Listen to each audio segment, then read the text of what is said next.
وَهَلْ أَتَاكَ حَدِيثُ مُوسَى وَهَلْ اور کیا أَتَاكَ آئی تیرے پاس، کس کے پاس؟ محمد صلی اللہ علیہ وسلم کے پاس. حدیث کیا معنی ہے حدیث کا؟ بات، واقعہ، قصہ، کہانی. موسیٰ علیہ السلام کی. کیا موسیٰ کی کہانی، موسیٰ کا قصہ آپ تک پہنچا ہے؟ سوال کیا جا رہا ہے. تعلیم کا بہترین انداز ہے.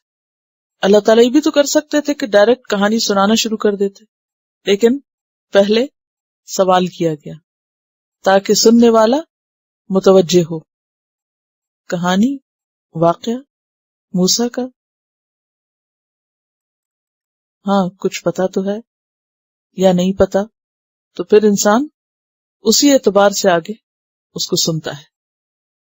اور یہاں ہم دیکھتے ہیں کہ نبی صلی اللہ علیہ وسلم مکی زندگی میں قرآن کے پہنچانے اور سکھانے کی وجہ سے طرح طرح کی مخالفت کو فیس کر رہے تھے. تو آپ صلی اللہ علیہ وسلم کو موسیٰ علیہ السلام کے واقعے سے تسلی دی جا رہی، کیونکہ یہاں ہم دیکھیں گے کہ موسیٰ علیہ السلام کو اللہ تعالیٰ فرماتے ہیں وَفَتَنَّاكَ فُتُونًا، ہم نے تجھے طرح طرح سے آزمائش میں ڈالا، اور آزمائشوں میں ڈالنے کے بعد اپنے کام کا بنایا. اور یہاں آپ پر بھی جو وقتی طور پر آزمائشیں آ رہی ہیں، یہ اس لیے نہیں ہے کہ تیرا رب تجھے بھول گیا ہے، بلکہ یہ تو اس کام کا حصہ ہے. اور ہم دیکھتے ہیں کہ موسیٰ علیہ السلام کی زندگی ابتدا سے ہی، بچپن سے ہی، پیدائش کے فوراً بعد سے ہی بڑے بڑے امتحانوں سے گزری.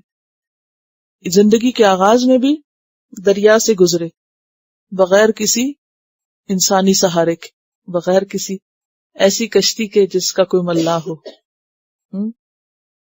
صرف وہ اللہ کے حکم سے چلتی جا رہی تھی. تصور میں لائیے.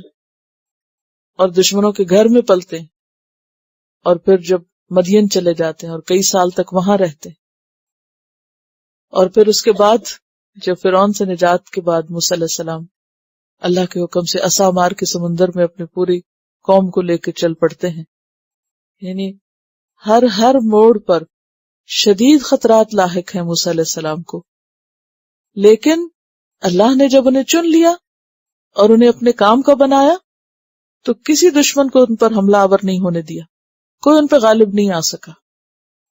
ہمیشہ ان کو بچایا، اپنی خاص حفاظت میں رکھا، امان میں رکھا، ہر غم، تکلیف اور مشکل میں راستہ بنا دیا. تو یہاں ہم دیکھیں گے کہ قصہ اگرچہ پہلے بھی بہت دفعہ گزر چکا ہے قرآن مجید میں، لیکن یہاں انداز بالکل مختلف ہے اور بالکل آپ کے حسب حال ہے. اور اس میں ہم سب کے لیے سبق ہے کہ جو بھی اللہ کے راستے میں نکلتا ہے، اگرچہ اس کو مشکلات آئیں، اسے کبھی بھی گھبرانا نہیں چاہیے، کیونکہ اگر وہ اپنے کام اور نیت میں سچا ہے، اللہ اس کو ہمیشہ اپنی حفاظت میں رکھے گا، خواہ حالات کیسے ہی مشکل کیوں نہ ہو جائیں.